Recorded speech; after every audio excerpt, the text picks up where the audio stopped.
माघ कृष्ण गणेश चतुर्थी व्रत कथा। ऋषि शर्मा ब्राह्मण की कथा हम इसमें सुनेंगे।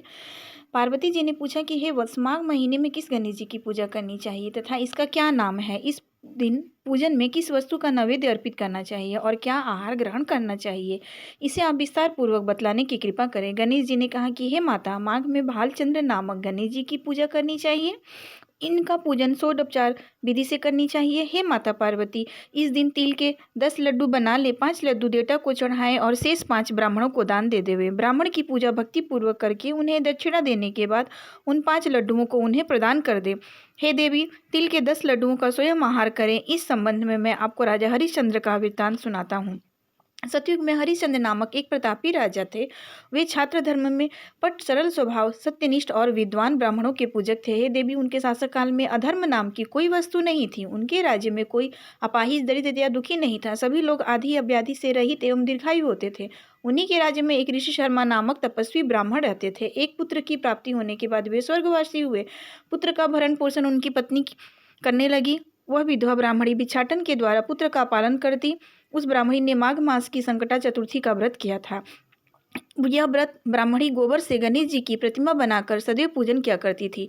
हे पार्वती माँ, भिक्षाटन के द्वारा ही उसने पूर्वोक्त रीति से तिल के 10 लड्डू बनाए। इसी बीच उसका पुत्र गणेश जी की मूर्ति अपने गले में बांधकर स्वेच्छा से खेलने के लिए बाहर चला गया। तभी एक नर पिशाच कुम्हार ने उस ब्राह्मणी के 5 वर्षीय बालक को जबरन पकड़कर अपने आवा में छोड़कर मिट्टी के बर्तनों को पकाने के लिए उसमें आग लगा दी।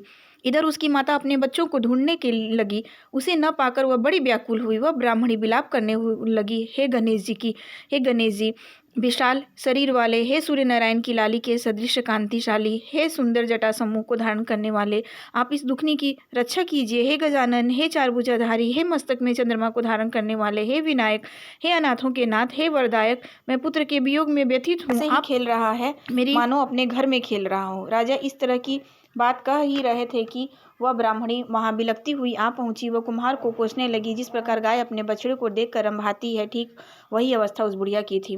वह बुढ़िया गोद में लेकर प्यार करने लगी अपने बालक को। कांपती हुई राजा के पास बैठ गई। राजा हरिश्चंद्र ने पूछा कि हे ब्राह्मणी, इस बालक के न जलने का क्या कारण है? क्या तू कोई जादू जानती है अथवा तूने कोई धर्माचरण किया है जिसके कारण यह आग से बच गया?